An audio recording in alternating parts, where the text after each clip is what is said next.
People nowadays want to do everything as fast as possible. However, building muscle is not the quickest process. However, today I'm going to tell you how to build muscle the quickest way possible. There are a lot of approaches when it comes to building muscle, but the best is probably bulking. Now, I am going to tell you how to bulk, but first, let's see why bulk, because doing anything is not very valuable without knowing why you are doing it. So basically what happens is during training you're breaking down your muscle, and then after that you're recovering it. Besides that, you're making adaptations as well, so you're able to lift heavier weights the next time. To make these adaptations you will need a caloric surplus, which is basically an amount of food that you don't need to maintain your physique, so you eat it on top of your maintenance calories. Now there's a trend nowadays called gaintaining, which is basically just eating maintenance calories and slowly gaining weight and making progress under several years. However, I think this is way slower and usually there's not even any progress at all. Now you know why you need to bulk, but you don't know yet how to bulk. First of all, the whole point of bulking is basically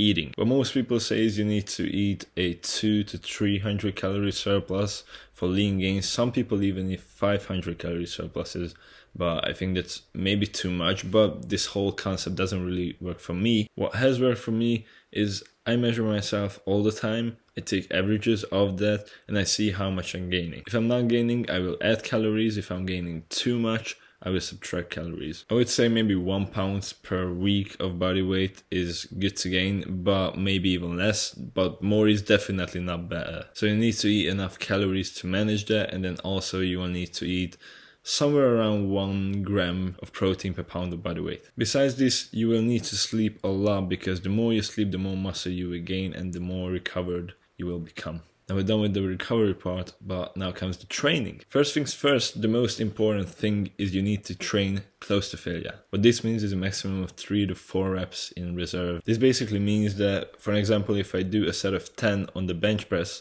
after that, if I'm able to do more than 4 reps, that's bad. Training in this range makes the best gains. However, training to failure all the time is not good because it causes a lot of fatigue. I think the best thing to do is start 3 to 4 reps short of failure and then make it more and more intense every time. And when it comes to volume, which is basically just the amount of sets you do per week, a lot of people like to keep it the same the whole bulking period. What I think is a better approach is you start with relatively low volumes and then after that you ramp up the volume all the time, and when you're too fatigued, you do a deload. I learned this from Dr. Mike Renaissance Periodization, so credit to them, and this has worked better overall for me than just keeping the amount of sets the same all the time. And when it comes to exercise selection, you will need to do both compound and isolation lifts. The center of your program should obviously be compounds, however, you shouldn't neglect isolations either. When it comes to big compounds, the goal is to progress in weight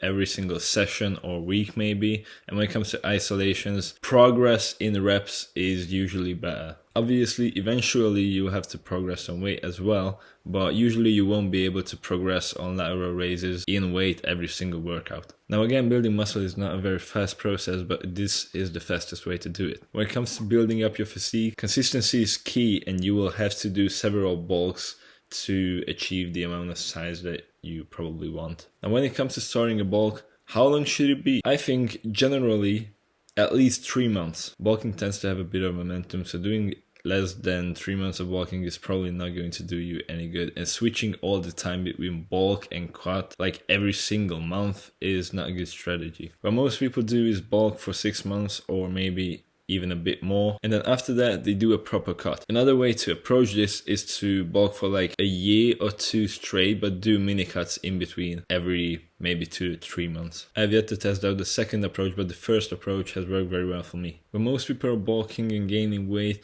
the work capacity tends to go a bit down. In order to find this, you have to do cardio. Everybody should do cardio year round, and you don't need to like run all the time, but you should do at least fast walks. You can put in biking walking on incline, maybe a bit of running as well. The thing is, this will certainly not take away your gains, and also better work capacity means that you can do more volume in the gym as well and more reps. This is neglected by a lot of people, but it shouldn't be. To make sure you're actually doing things the right way, you will also need to measure your progress and track it. Write down your training, keep a logbook, and with that you will see if you're progressing with your lifts or not. You should also record your body weight and see if you're actually gaining weight or not. And taking pictures is also a valuable tool. Be aware that if you're gaining weight too fast, you're going to get fat. Fat gains do come together with bulking, but this is inevitable when you're trying to gain as much muscle as possible. After that, you can lose the fat to make room for more muscle. And if you're doing this intelligently, you won't lose any muscle and maybe just a little bit of strength. For most men, staying between the 10 and 20% body fat range